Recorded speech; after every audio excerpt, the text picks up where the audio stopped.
Hi everyone, this is John Shire from Nantucket Community College. One of my favorite things about teaching at Nantucket is that I get to work with a group of students to edit an international literary journal called Freshwater Literary Journal. The students and I get together and we read submissions from writers around the world who send us their poetry, fiction, and personal essays, and we pick the best ones and include them in our yearly print journal that's also available online. If I can figure out exactly how, I'll include the online web address on this video. One other thing we do with Freshwater is that we usually have a big freshwater literary festival in the spring where we invite authors to the college. We have a public event, and it's really interesting, really fun, really good. Unfortunately, as you know, we're having issues with COVID-19 and we're not at campus at all, and so of course we had to cancel this year's Freshwater Literary Festival. Instead, what we're doing is putting together this video, and the video will feature student writers from the state of Connecticut who won our short story contest that we had this year. So we have several of the writers themselves reading their own short stories. I read one of them, we have some other people reading, and we actually have videos of them reading as much as possible.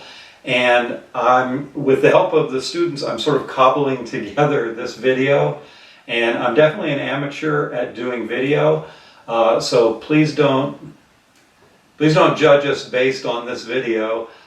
Instead, what we have for you, really listen to the stories from the students because they do a fantastic job, and I'm really pleased with the stories that they wrote and the videos that they sent and that we put together to create this sort of virtual Freshwater Literary Festival for this year. If I can figure out exactly how to do it in the video, I'll put the website for Freshwater Literary Journal up, and I'll also show you a picture of the cover of this year's issue, which will be coming out in May. It features a photograph by a student named John Biter. It's a really fantastic photo, and hopefully I'll be able to put that into the video for you. But let's get started. We'll begin with, we had 3 honorable mentions. We'll begin with the 3rd honorable mention and work our way up through the honorable mentions, 3rd prize, 2nd prize, all the way up to 1st prize. So let's begin, and let's listen to some stories that were written by students in the Connecticut Community College system.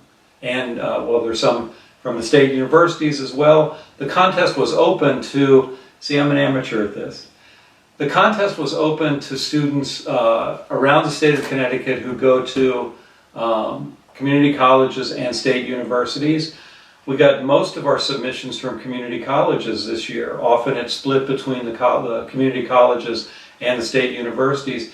And in fact, our judge for the contest, whose name is Kate Senecal, she's a writer and the assistant director of the Pioneer Valley Writers Workshop in Northampton, Massachusetts. She's not affiliated with the college in any way. She judged our submissions of stories from students blindly. She didn't know who had written which who had written which stories. And she chose 6 people who were all from the community colleges as winners. And I'm really happy to say that 5 of them come from Nantucket Community College. Our 1st prize winner was from Manchester Community College. And I'm really proud of our community college students who are fantastic writers. And you'll get to hear their stories. Their stories will also be published in this year's Freshwater Literary Journal. So let's move along and let's watch and listen to some student writing. The short story winners in the Freshwater Literary Journal Student Writing Contest for 2020. Thank you, everybody.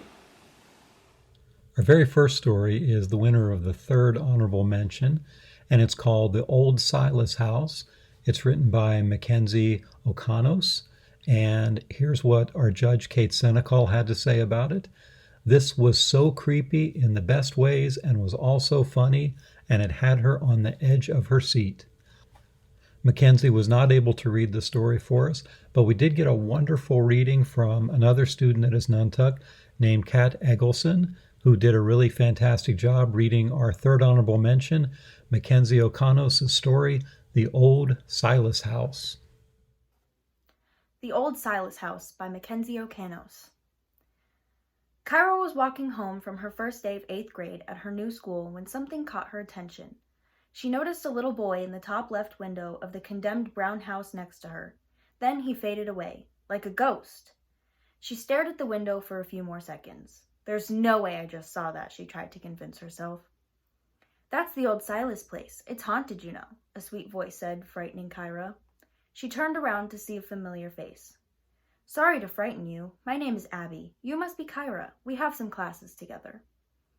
The girls shook each other's hands. You look like you saw a ghost, Abby said. Kyra looked at Abby with wide eyes, surprised that her guess was right.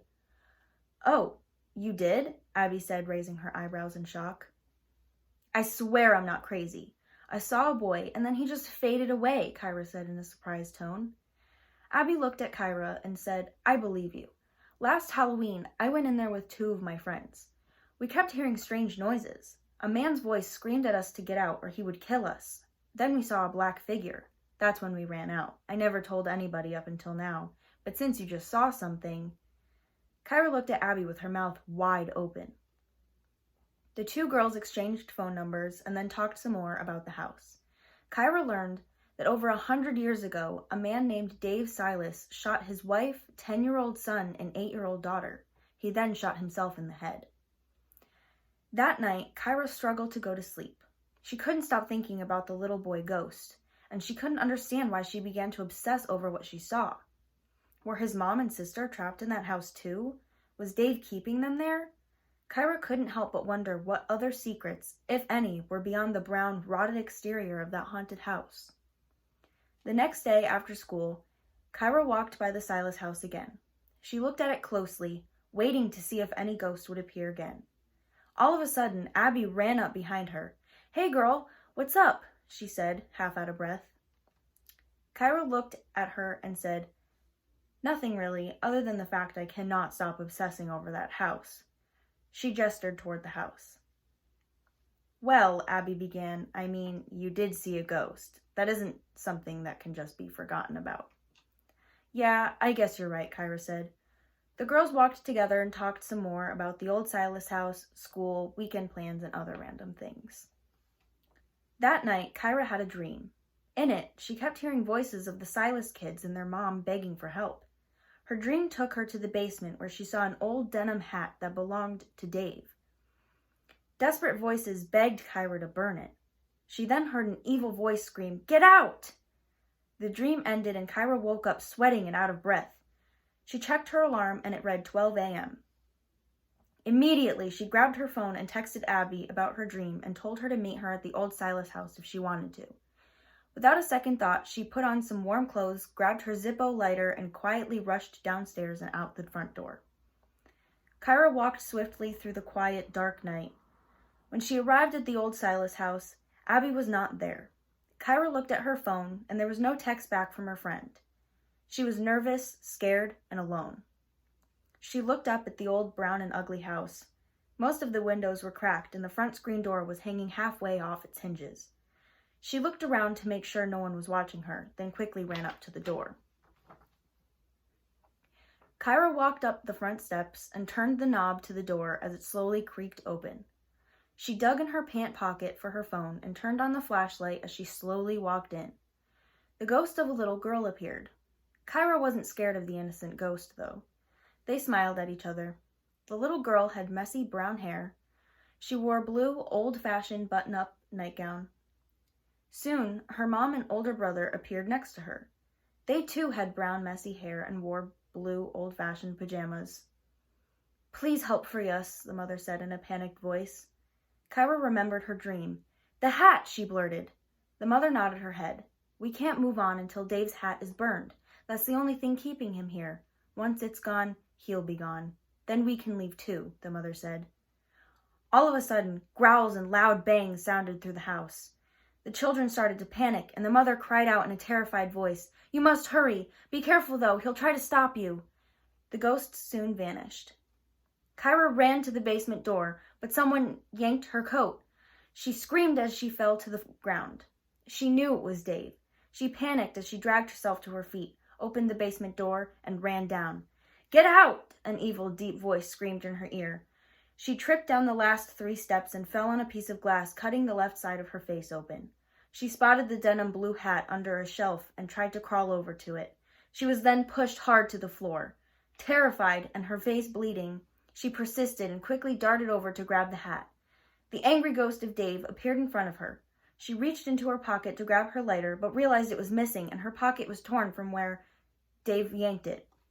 He laughed hard and evilly as he tried to reach for her in the hat. All of a sudden, a familiar voice shouted, "Hey, assbutt, leave my friend alone!" Kyra and Dave turned to see Abby standing at the bottom of the basement stairs. "Kyra, catch!" she yelled as she threw Kyra her lighter. Kyra caught it and quickly flipped it open. The hat went up in flames. Dave began to scream in agony as he too lit up in flames and was soon gone. Abby ran over to Kyra. The ghosts of the little boy, little girl, and their mom appeared in front of the girls. They were happy and smiling now. "Thank you so much. We're free now," the mom said. The little boy said goodbye as the little girl waved, and they soon vanished. "Dude," Abby said in shock. She helped Kyra to her feet, and together they walked out of the house. "I just have to say one thing," Kyra began as she looked at Abby. "Assbutt, really? Of all insulting names." The 2 friends laughed as they walked together in the night and discussed the terrifying events of what just happened. Our next story is the second honorable mention from the contest. It's called Never Free by Michelle Lowther. Our judge said about this story, "What a wonderful story about the power of an unusual friendship and overcoming adversity when people are cruel." We're really honored and happy to have the author, Michelle Lowther herself, reading her story for us, Never Free. Hi, my name is Michelle Lowther, and I'm going to be reading my fiction story called Never Free. I was a rejected child out of 5 siblings. Perhaps it's because I was the youngest child. My sisters were tall and thin, and so were my brothers. The only thing pretty on me is my feet and hands. They are smooth, without marks and blemishes. However, the rest of my body is hairy, and of course, it did not help that I have a belly that drags on the floor like a metal anchor attached to the bottom of a boat. The only way I can put my clothes on is to use straps and chains to tie this tumorous, oversized food compartment down. In addition, sometimes that does not work. In any case, I was so ugly and monstrous looking, although my mother has always told me I was born this way. Thus, it made sense for me to join the circus and live in a dungeon on my days off. I was happy living there. It was cold, dark, and gloomy, just like me. Light of any sort was not needed, considering the last time I looked at myself in a mirror made me feel sick and nauseous. My left eye was yellow like puke, and the other was clear without any color. I could see all the ventricles and brain lobes that made my brain function. With that said, I did not eat for days after that experience. I often wondered how and why I was so ugly and different from my other family members. Although my mother was an ape and my father was human. Besides, people really did not want to be around me anyway, and I couldn't blame them. The words echoed through my mind like an empty hallway. I was not in the type of circus that had animals and clowns. All the children that were half human and half ape were shipped to Pennsylvania by their parents so that they could be a spectacle in the circus environment. We all looked the same. except I was the only one with this big, hideous, oversized belly. This move was all okay because I did not mind leaving home and I preferred it this way. At least I was around people that looked like me and born from parents that were like mine. This connection gave me a sense of belonging because I never had friends or went to school. My mother shipped me off to be a part of the freak show circus act when I was 10. Now I am 20 and I'm still doing the same thing. As I wake up to the sounds of the chains wrapped around my body in the cold, dreary dungeon, I began to wonder about the way things could have been if I had a flat stomach, an average home, and a husband to love as my sisters have. My manager made sure I performed first. I was known as Linda, the monster. He liked the way I bounced on the trampoline and walked on the stilts. I did spins, I did twirls in the air while I continuously jumped up and down. Moreover, as part of the extravaganza, I would tie my big belly around each stilk, which made the performance unique and odd. No one else could seem to do the tricks that I did. The crowd liked my belly, and they were amazed by my performance, especially the little kids. Although the group did not react the same toward the other performers, I thought it was because they were older than I was, and most of them were ready to retire since they lost their limbs from doing dangerous acrobatic stunts. Not to mention, they were part of the circus act for years. The crowd was looking for fresh, young talent, and that I was. The more eccentric I looked, guaranteed me to be a hit. Of course, I was overwhelmed with the attention I received from the audience. But I also wanted to make sure my friend Cassie was not mad at me because I got all the attention from the onlookers that like to see us freaks perform. Cassie was quiet and fun to be around.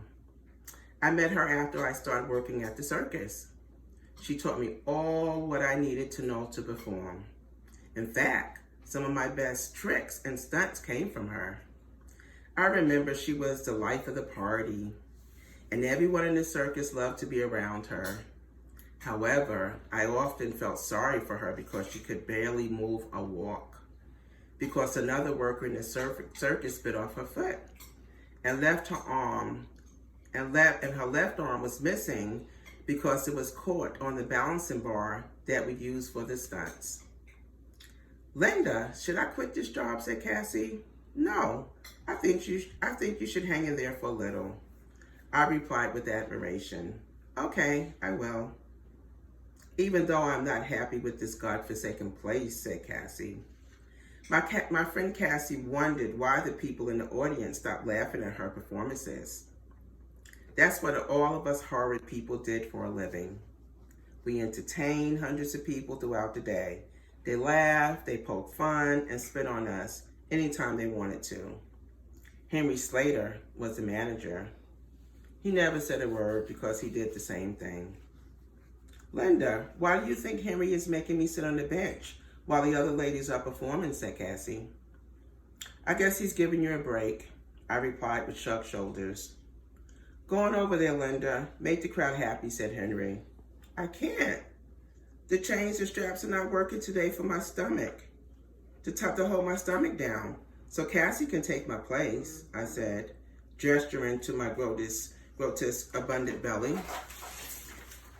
Well, I can't work Cassie because she's not funny, and the crowd demands me to give them a refund every time she does a stunt, even though she looks like a disfigured hairy ape that is part human.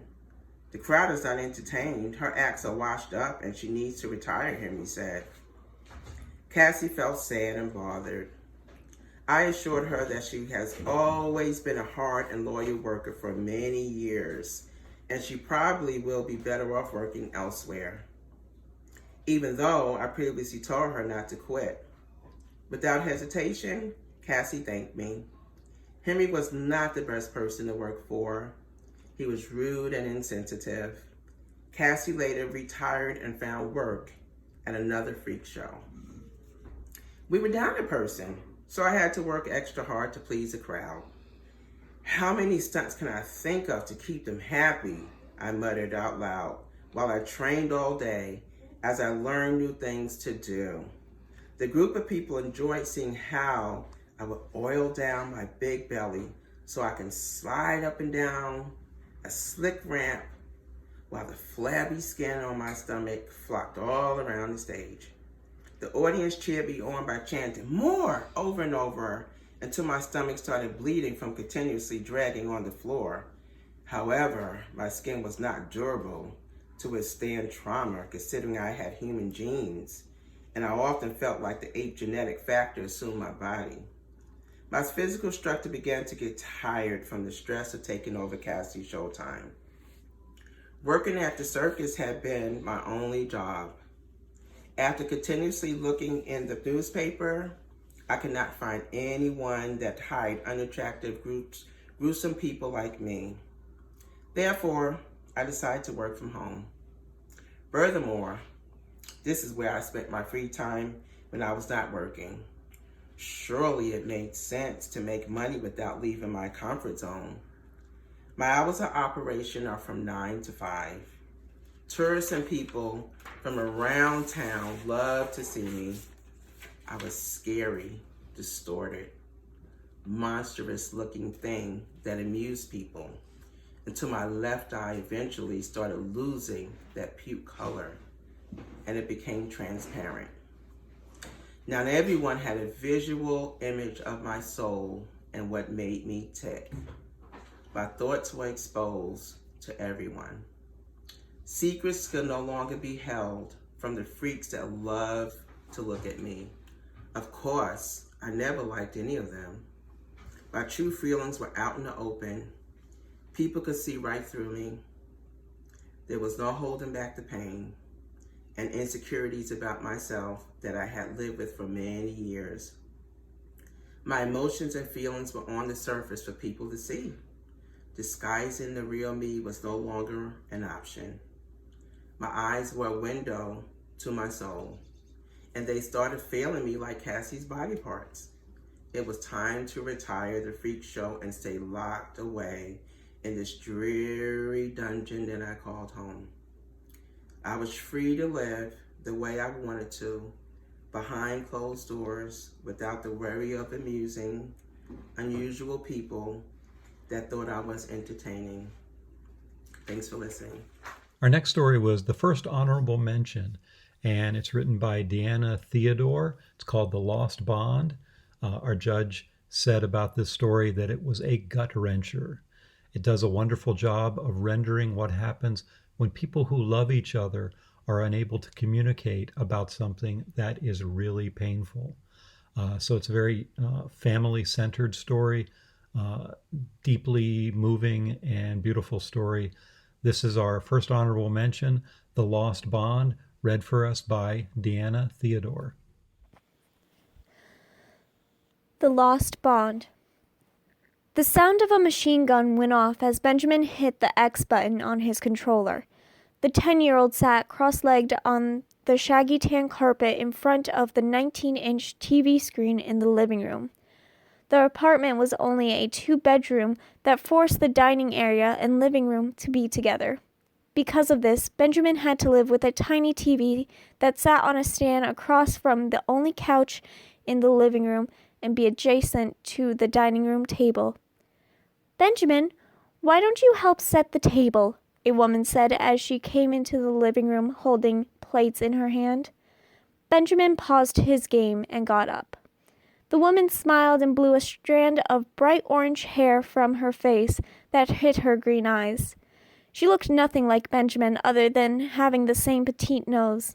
His brown eyes were cold compared to her bright green ones, and while his body seemed healthy with a slight tan, her body was thin as a twig with pale skin that always made her look sick.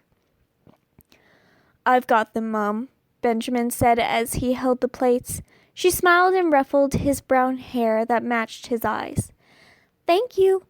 Dinner will be ready in a couple of minutes, so why don't you turn off your game and go wash your hands, she said. The boy nodded and went to shut off the game and headed to the bathroom. The woman watched her son with sadness till the home phone rang loudly. She quickly picked it up. Hello? Janice, where are the records I asked you to email me? A rough voice said through the line. They should be under the title Newman, Mr. Ratchet, Janice said, and lightly sweated at her boss' displeased voice. There was a pause that lasted only a moment, but seemed like forever to her. I found it. Next time send it from your new work email. I don't have time to go hunting for this information, he huffed. I will, sir. I'm sorry, she said quickly. A heavy sigh was heard on the other end. I know this is a rough time for you, but we can't afford any slip-ups. With that, he hung up. Janice cursed under her breath as Benjamin came in. Who is that? He asked. Just my boss from work. Benjamin stiffened for a moment before nodding and walking away from her. He was clearly no longer interested with the topic, and Janice felt like crying. Though they were only a few feet away from one another, the distance between them was much greater. There were moments where she wished she had fights with her son, because they at least would be on a simple topic. But Benjamin never pushed anything onto her, and so she couldn't complain. He would seem like the perfect son to any mother. He did as he was told and never complained, never wanted anything he couldn't get himself, and did well in school. He was the perfect boy who did nothing wrong, and that left Janice alone. Dinner was always awkward for them both. The sound of silverware scraping against the plates were the loudest sounds ever, but tonight would be different. She was determined it would be. So how was school? She asked. Benjamin paused from eating his soup. All right. Anything new happen? He was quiet for a moment and picked at his noodles. Benjamin? She asked with concern. Jade wasn't in school today, he admitted. Oh? She said, implying the question of where his best friend was if she wasn't in school. It was take your kid to work day. She went to the tailor shop with her dad, he answered. Oh, was now all she could say as she looked at the wall calendar. I'm sorry, Benjamin. I didn't remember it was take your kid to work day. It's okay. I'm sure you were busy doing something important since your boss called you off the clock, he replied. Nothing is as important as you. I'll make it up to you. How about tomorrow we skip work and school and get some ice cream, Janice said. Benjamin smiled. It's okay. Really. I probably would have been bored sitting in your office anyway. She bit her lip and looked across from her at the wall unit. A picture of her, Benjamin, and a man that looked like Benjamin in his late 30s stood. The man, Benjamin's father, would know what to do. He would know what to say or what not to. Mom? Sorry, I was thinking about what Dad would say. Benjamin cut her off as he dropped his spoon. He always did have the perfect answers, she said with a light giggle in hopes of lightening the mood. It did not. Well, he isn't here to give those answers. Benjamin, staring at his picture won't bring him back, Benjamin said coldly as he got up from the table. He grabbed his plate and washed it before the sound of running footsteps and a door slamming shut could be heard. Janice sighed and looked at the picture once more. David, help me, she whispered and ran her hands through her hair. She not only lost her husband to that car accident, but her joyful son as well. Her hands fidgeted as she needed to do something. Anything. She looked up at the ceiling and saw the attic door. Cleaning was better than doing nothing. Janice cleaned her plate and went to find the ladder and some old clothes. The next day, Benjamin got up and went into the living room to see a ladder in the center of it. A door on the ceiling, which he never noticed before, was opened. He slowly climbed to the top to see his mother wearing dirty jeans and an old t-shirt covered in dust. What are you doing? Oh, Jesus! Benjamin, don't sneak up on me, Janice yelled and held a hand over her chest. Sorry, he said. She sighed and moved a box. I'm cleaning up the attic. It has been forever since I got up here and did anything with this junk, she stated, and looked at him. Benjamin, about last night. I'm sorry. I shouldn't have pushed you like I did. Benjamin ignored the apology and walked around the dusty boxes and occasionally peeked in one. For the most part, there was just broken tools, mirrors, and decorations. Janice let out a heavy sigh and went back to organizing the old Christmas decorations. Benjamin walked around until he spotted a purple box in the corner. Mom, what's this? He asked, as he pulled the GameCube from the box. She smiled as she looked at the old game station. Oh, that? It's just something your father and I used to play back when we were little. It was a moment too late before she realized that she brought him up again. Benjamin looked down at the game. Can we play it? Her eyes widened. If it still works. She grabbed the box the station came from and went downstairs. Benjamin quickly followed behind her. While she set the game to the TV, Benjamin picked out a racing game for 2 players. Within an hour, the system was all set up, and the two raced their pixel cars. They were both even, but Benjamin pulled ahead for the win in the first game. 2 out of 3, his mother asked, enjoying the moment she was having with him. You're on, he said, and pressed the restart. The counter went down, and the 2 quickly took off. You know, I like when you talk about him, Benjamin said. Who? Dad. She paused the game and looked at her son. You didn't seem to last night, she said. That's because you were forced to talk about him. Ever since the accident, you act like he was never in our lives. I don't want to forget him. She gently pulled Benjamin into her lap. I'm sorry, sweetie. You know I have never been good with my words. I know, Mom. But that doesn't mean you have to avoid it. You're right. I've been keeping things locked up in hopes of not hurting you. But in doing that, I did hurt you. I don't want us to be so distant like we have been. Then let's start over, okay? Benjamin asked. Okay, Janice agreed. They hugged one another. How come you never said anything before? Dad was the only one in the house who was good with his words. She kissed her son's head. Well, if anything bothers you, please come talk to me. Okay, Mom. Good. Now I'm totally going to beat you, she said, and clicked the unpause for the game.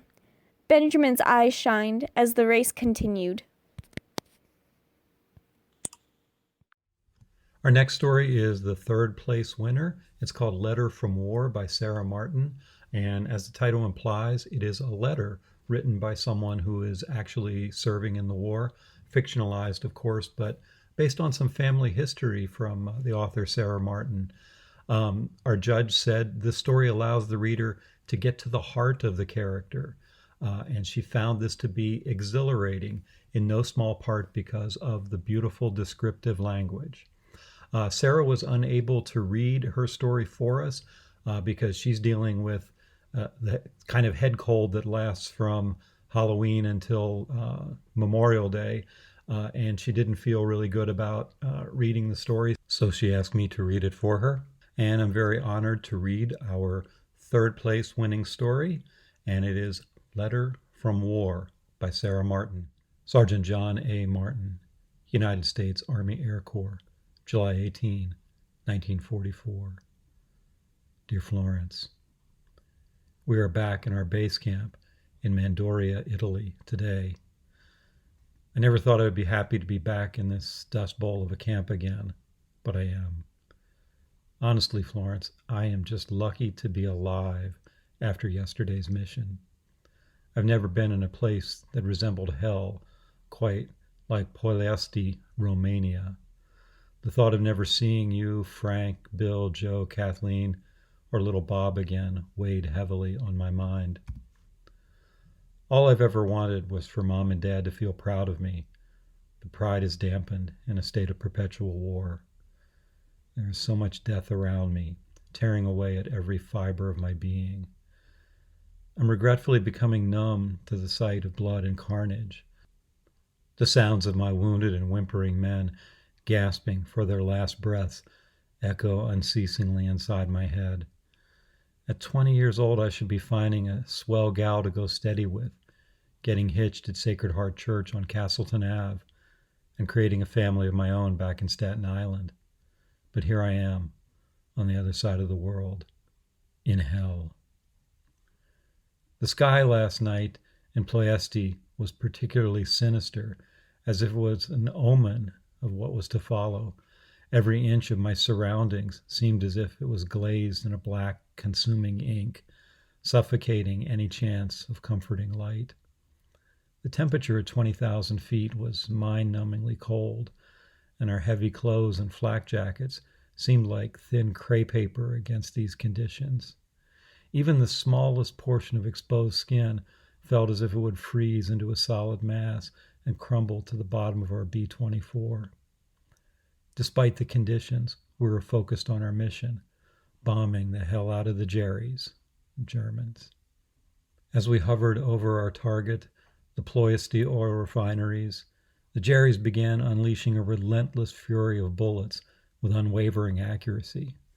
Bullets ricocheted off the exterior of our B-24, slicing the thin aluminum skin. The damage completely obliterated engine number 3, and engines 1 and 2 were not far behind. We were losing altitude fast and starting to fall vastly behind the rest of the formation. My heart sank, knowing that it could end in two ways. We die on impact, or we survive and become POWs. The thought of death never sounded so sweet. As we approached our target, our bombardier Healy took over flying the ship. He flawlessly leveled out our position, and we dropped our bombs on target.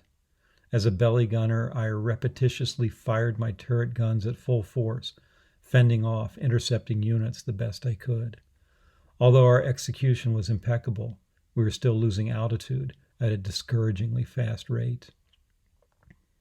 "It's about time we get a move on, boys," our pilot, Mulholland, said, taking flight control back from Healy.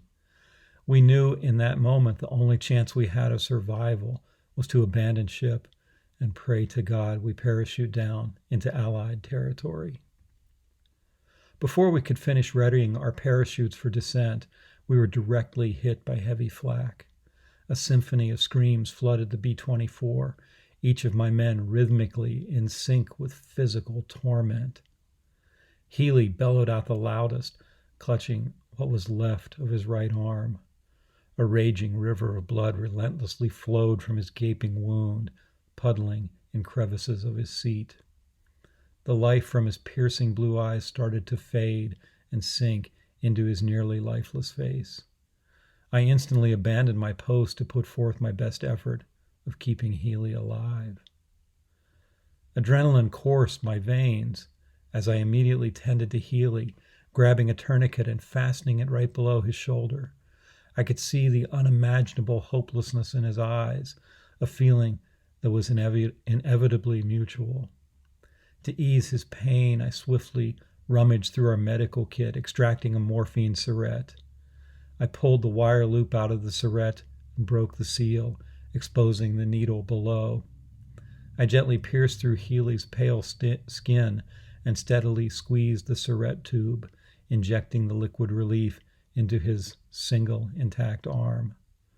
The morphine seemed to alleviate a portion of his pain, but his breaths were still heavy and irregular. I searched for the extra oxygen tanks to help with his breathing, but, to my dismay, the tanks were another casualty of the attack. Healy looked at me with a heavy heart and pointed in Mulholland's direction. His eyes urged me to move along, but I resisted. He was one of my very best friends in the 450th Bomb Group.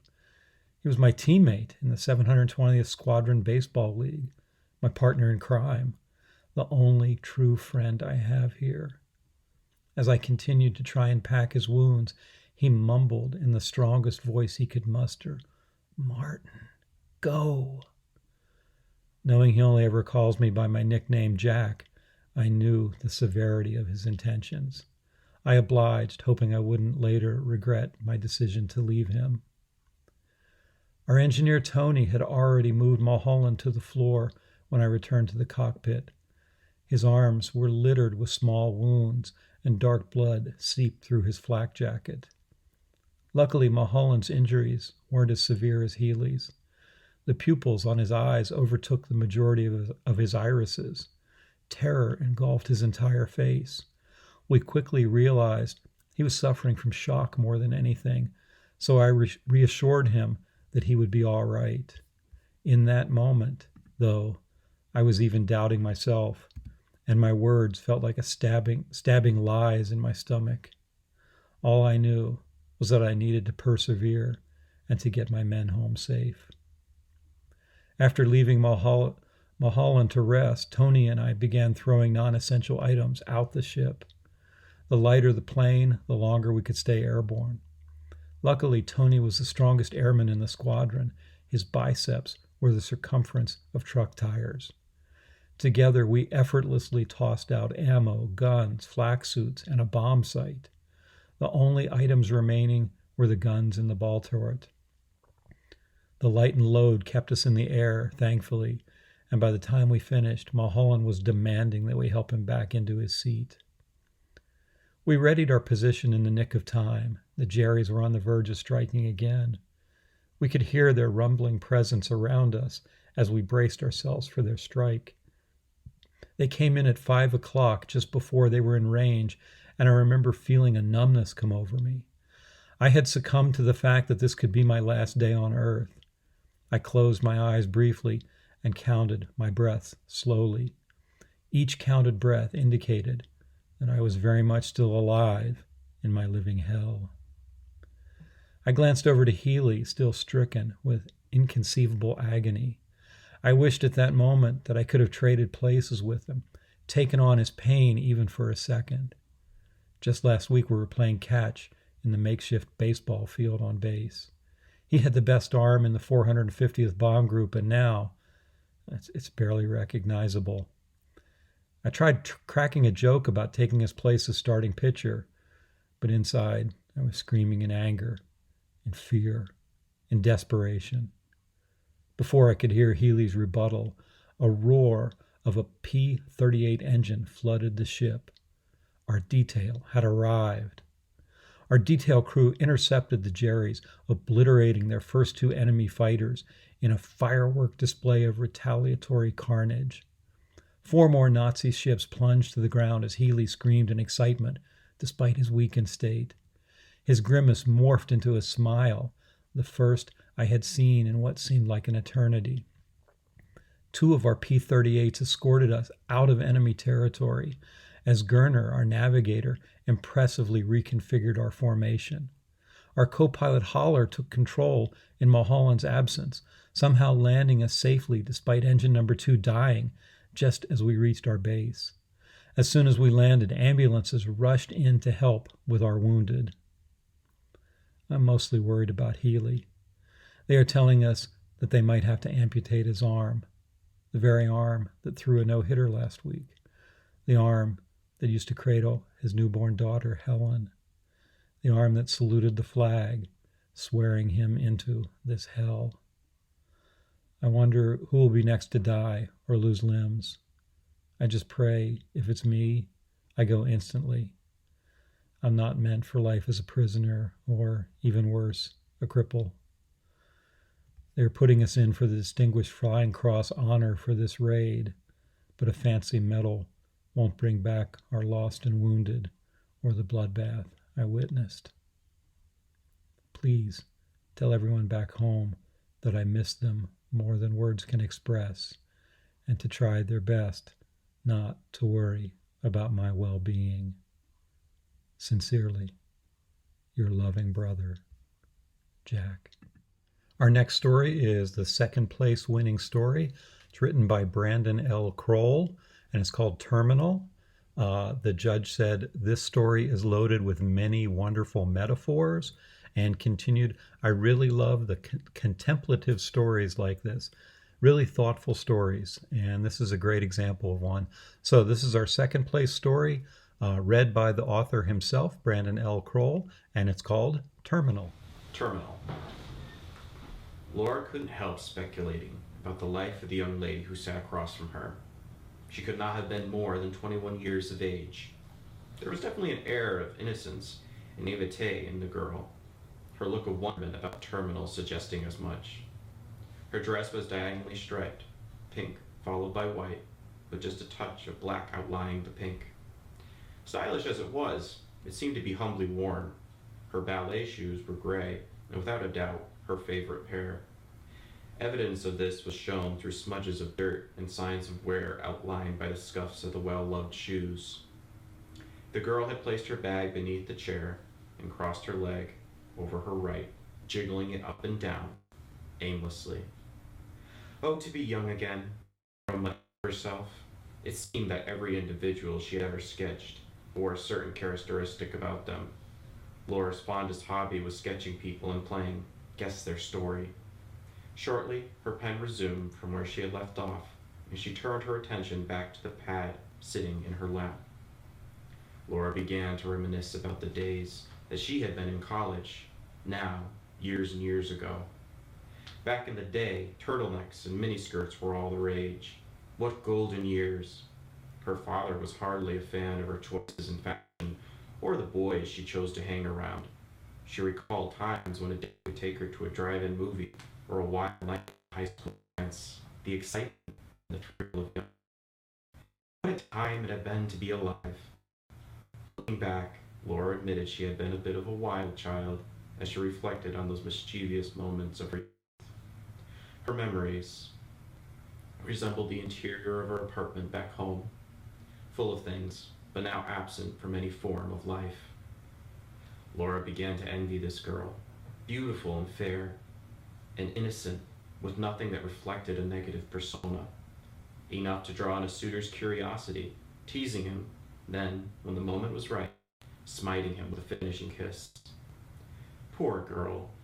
Laura imagined herself once more in this girl's youthful state, the things she could do, the places she could go.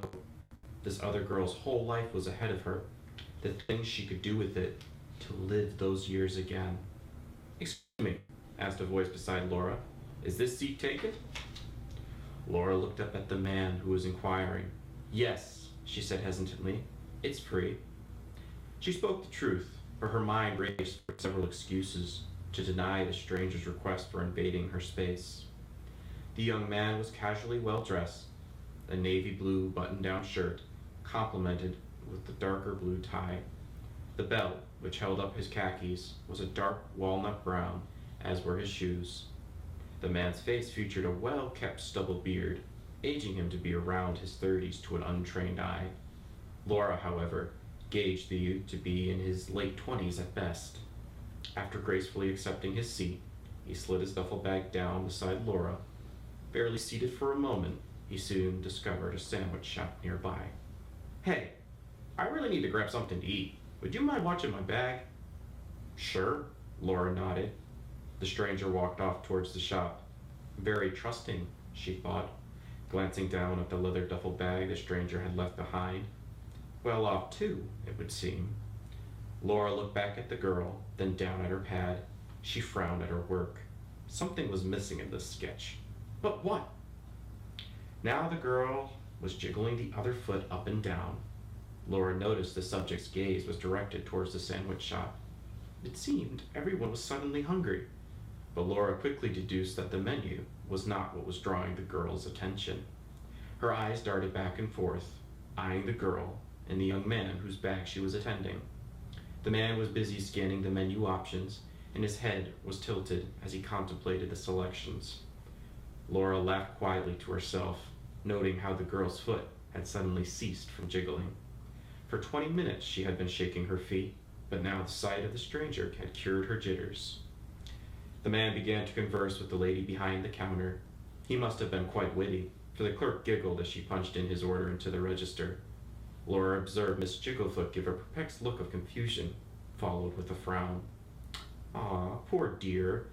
Laura looked back at the sandwich shop, seriously assessing her acquaintance's naivete. Several minutes passed, and the girl resumed with jiggling her foot. The stranger studiously scanned the screen of his phone while he waited. Shortly, he received his order and strode back to his seat beside Laura. Laura cringed at the enthusiasm which the man devoured his wrap. He was animated beyond belief. He munched loudly as well. Perhaps it was the lettuce, or just bad manners, but the whole ordeal of watching him made Laura's stomach churn. "Is it just me?" asked the stranger. "Or do they sell extremely overpriced food at airports?" Laura agreed. "It's called fast food for a reason." "Fair enough," nodded the young man. "By the way, my name's Joe." In her attempt to be polite, Laura winced a smile back. Laura. "Nice old-fashioned name." Joe paused to swig from his water bottle. "So, where are you destined for?" Chatterboxes. Laura despised individuals who defined their sense of worth by being casual tongue-waggers. She intentionally kept her replies short, hoping to deter further inquiries. "Boston," she replied reluctantly. "Nice!" Joe exclaimed. "Was there for New Year's last year. Got to see those annual ice sculptures they do." Regardless of how she felt about the intrusive presence, Laura grudgingly acknowledged him as a fellow appraiser of the arts, despite his personal shortcomings. "Yes," she answered, "they are quite lovely exhibits to see." "Wait!" Joe glanced down at Laura's pad. "Did you draw that?" Laura looked at her sketch of the girl on her lap. She smiled and nodded. "Yes, been sketching her for near an hour now." Realizing she had secured his full attention, Laura flipped the page of the sketch around. She spoke softly as she wrote down a few words. "You know, for me, what makes a picture of art is the magic being born the moment a pen touches a paper. With each intentional scribble of a pen, it brings a moment to life. It is an artist's prerogative to illustrate the small details they think are of importance." Laura paused. Sheepishly, she looked at Joe and noted his fixed attention on her words. The airport intercom buzzed overhead, announcing first class was allowed to board. "That's me. But before I go, I want to share something with you." Laura swallowed. "Perhaps if I had learned to slow down more, there might have been a few precious moments still left to this day." She rose to her feet and readied her suitcase. A faint wisp of a smile crossed her lips as she tore out the paper that held her recent sketch and handed it to Joe. Laura paused, taking in a deep sigh. "I was recently diagnosed with cancer. Why I'm bothering to tell any of this to you is beyond me. You're a complete stranger. Right now, I need to see my daughter and grandson one last time." Laura's voice trailed off, wiping a faint tear from her eyes. "Something's missing from this girl's sketch. Call it an artist's prerogative, but I think you two can make a cute picture." Joe was stunned. He stared at Laura as she strolled away to her gate, his mind reeling for answers. No one had ever been so unabashedly candid with him. Slowly, he rose to his feet and gradually shifted his legs towards the girl, who had resumed jiggling her other foot. He stopped himself shortly after a few steps, as it occurred to him that he was at a complete loss for words. He stopped, then turned, calling out to Laura, who was standing in line for her gate. "What should I say to her?" Laura looked back and smiled. She pointed to her notebook in her other hand and indicated for him to view the back of the sketch she had handed him. There she had written the words, "Ask her if she likes to dance." And finally, here's our prize-winning story, the first place story. It's 2037 by Kathleen Roy, and our judge had a few really good things to say about this story. I thought the concept of this story was a smart way to thematically address the undercurrent of dread and fear of apocalyptic events. So that's kind of prescient, kind of predicting the future a little bit, considering she wrote this story before our current situation. And the judge continued, "I love the voice here. The omniscient narrator's sterile tone paired with the present tense was reminiscent of an archetypical cautionary tale, but also felt rich and poignant." And here's very high praise. It reminded me some of The Lottery by Shirley Jackson, which is a classic short story. So we're really lucky to have Kathleen Roy herself reading this story. And here she is with our prize-winning story, first place winner, Kathleen Roy, with the story 2037. 2037. In the year 2037, nuclear war decimates the Earth's population. The few surviving humans are adults who possess the brightest minds. This fortunate group is skilled and talented, comprised of craftsmen, professors, chemists, physicists, doctors, and of course some poets. Not even one child survives. These brilliant survivors confer and form the new government order. They hold forums to debate whether the human species should continue. They hear testimonies from several of their members who had witnessed intolerable acts of cruelty upon children. It is the task of the members to come to a consensus, followed by a unanimous vote on whether to continue the human race. Considering the heavy tolls that past and recent wars have taken on children, each new order member has secretly come to his or her own decision. Second grade teacher Lila Lang speaks first. I saw the fright in the eyes of my first graders. Her speech faltered. The shooter, just came into our school. Some of them were so frightened that they defecated right then and there. I don't want to see another random massacre. People, I implore you, let's develop a different plan. Let's start fresh, not allow children to be frightened or traumatized ever again. Miss Lang weeps quietly as she returns to her seat. The next speaker is Dr. Edward Webster. He clears his throat. Excuse me. He glances around the room before he begins to speak. My good people, we literally have the fate of the future in our hands. I'm confident we'll make the necessary decisions, even if it means we give up life as we've always known it. During my career as chief county coroner, I spent many nights unable to sleep whenever I performed an autopsy on a juvenile. Going forward, radioactive fallout will cause birth defects. Our environment is now incompatible with fetal growth development. There will be deformities and unspeakable suffering if we don't make changes right now. It's just not feasible to repeat our past way of life. Therefore, I concur with what Miss Lang said. Yes, we should do the right thing this time. Let us make changes. It's all up to us now. Let's not allow children to suffer diseases, famines, kidnappings, and murders. The members listen, nodding their heads as the doctor concludes. It's all up to us now. For the first time, we control mankind's destiny. Thank you. Tragic story after story is related by surviving members. A woman faints and needs to be revived while telling how her loving 9-year-old daughter was stabbed to death during a sidewalk fair by a maniac with a hunting knife. Next, a man named John chokes up as he tells the members how his 6-year-old son was kidnapped from a department store and was later found headless, his body dumped in a bayou.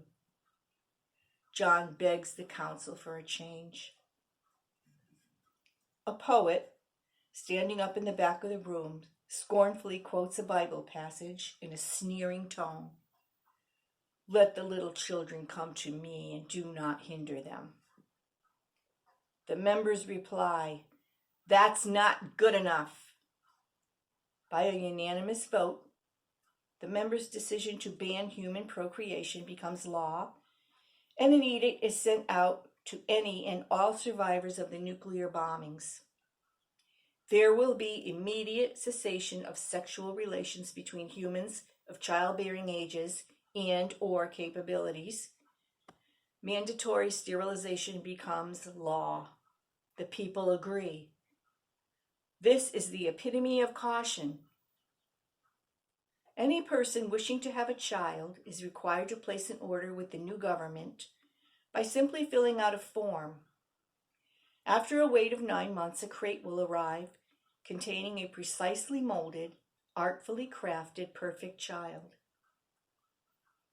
Their painted features are pristine. They are manufactured to exact specifications in a combined image of the parents. He or she performs and functions like a human being. The artisans, the chemists, and even the poets create these children for a newer and safer world. They proclaim never again will another human child walk on earth with the likely chance to suffer, and how it was a mistake in the first place, back in the age of Genesis when God had it all wrong. Humans cause enormous tragic consequences. While designing these children, certain emotional components are purposely left out: hate, fear, sorrow, and prejudice. Their remotes are programmed for kindness and wisdom. The parent is provided with a written warranty. Their child will never become ill and cannot be damaged. Moreover, the child will be unable to fall prey to evil. They come equipped with an unspecified built-in date of expiration. This is optional. The creators say, "It is good." They high-five each other as they pack up their tools and blueprints. And on the 7th day, they rest. Okay, that was fantastic. I really enjoyed listening to all those stories. I've enjoyed reading them as the submissions came in. Thanks again to our judge, Kate Senecal of the Pioneer Valley Writers Workshop. Thanks to the students who are working on Freshwater. You'll see their names in the credits if I can figure out exactly how to create the credits. Hopefully I will. Keep an eye out for Freshwater Literary Journal in the future. We'll have the website here so you can see that. We would love for any of you out there who are writers. We take submissions from writers around the world. You don't have to be a student in Connecticut to submit to the journal itself.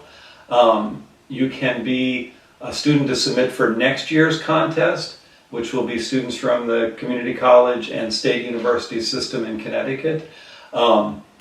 Next year we're doing personal essays, so memoir, creative nonfiction, personal essays from students. You'll see on our website the call for submissions. For the journal itself, submissions begin on August 15th and go to February 15th, and the deadline for the contest is also February 15th. So we hope you're interested in our contest or in submitting writing to the journal if you're a writer who's always wanted to get published, or you're a professional writer who wants to have your work showcased in a really good journal. We would be really happy to hear from you. Okay, everyone, stay safe and be well, and thank you for watching. Bye-bye.